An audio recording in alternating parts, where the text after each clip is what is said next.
La vannerie, c'est vrai que c'est un très très vieux métier qui remonte à la nuit des temps, puisque voilà, les premiers hommes, ils ont tressé de l'osier pour tout ce qu'ils avaient besoin comme ustensiles. Donc c'est vrai que ça a toujours existé. Ici, à Vilaine, c'était des vanniers indépendants, comme partout en France, qui ont été regroupés sous l'impulsion du curé du village au milieu du 19e, pour être plus forts et arriver à mieux vivre de leur métier.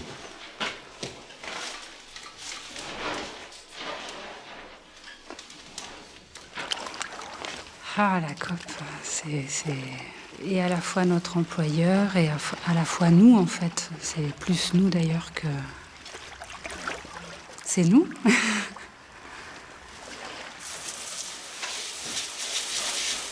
Et nous, on a le savoir-faire depuis tellement longtemps qu'on maîtrise bien la matière. Et ben, déjà, je la cultive, donc effectivement, elle est vivante. Après, on le sent. Quand on le travaille, on sent comment est l'osier. On le travaille pas de la même façon, suivant la variété, suivant les points de travail qu'on a à faire.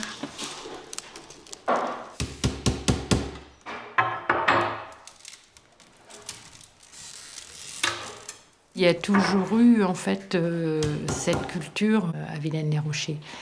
Et c'est resté. Dès que les vanniers arrêtaient, c'était repris par des plus jeunes, dans le temps de père en fils, mais il y a vraiment eu des années difficiles. On ne formait plus de jeunes, en fait. On essayait de donner du travail aux vanniers qui étaient là, quoi.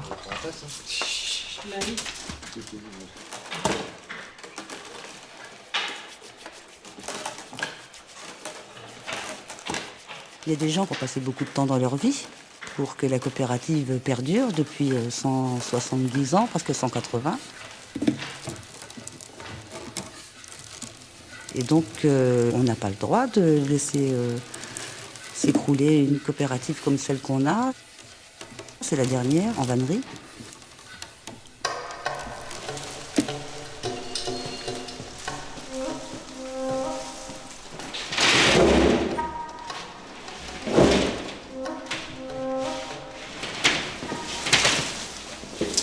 Pendant très longtemps, on utilisait des osiers assez grands, même du très grand. On faisait beaucoup de vanneries de manutention.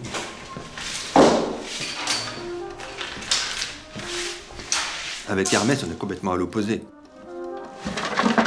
Là, on est sur de la petite vannerie. On a relancé certaines plantations de petites grisettes. Le tri, le classement, le bottelage, c'est beaucoup plus long à faire.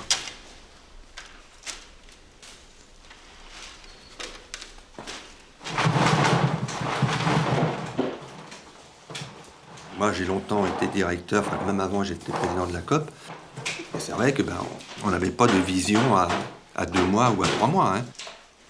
Alors nous, c'est vrai que cette collaboration avec Hermès, déjà, ça nous assure du travail. C'est un petit côté rassurant. Et là, depuis 7 ans à peu près, on forme beaucoup, beaucoup plus. Aujourd'hui, on a plus de la moitié des vanniers qui n'étaient pas là il y a 6 ans. Hein. 6 ou 7 ans. Moi, celui-là, je ne le mettrai pas. Ouais. Ouais.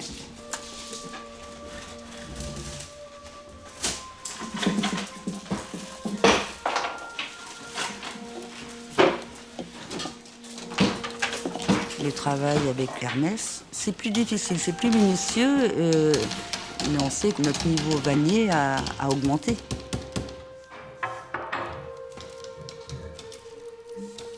Ça nous a appris à regarder avec une loupe l'osier, plus qu'autrefois quand on faisait des articles pour la grande distribution. On n'aurait pas imaginé faire ça il y a 20 ans. Faire des vanneries si fines, de la couture, de la broderie, c'est de la dentelle. Donc c'est gratifiant, c'est très bien. Pour le métier, mais aussi pour les personnes. Le fait de fabriquer ces articles-là, ça nous... Je ne sais pas comment expliquer, ça nous rehausse.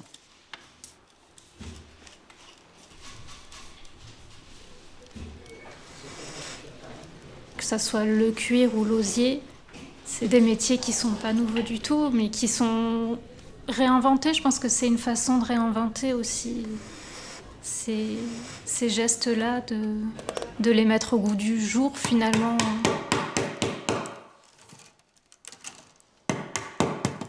Là, moi, j'arrive dans un...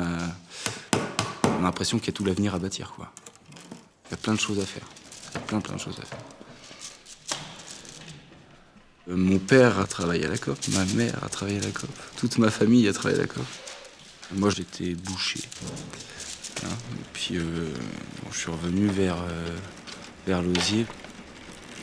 Je me suis aperçu qu'avec 3 outils et puis 3-4 brins de végétaux, on pouvait fabriquer à peu près tout ce qu'on voulait.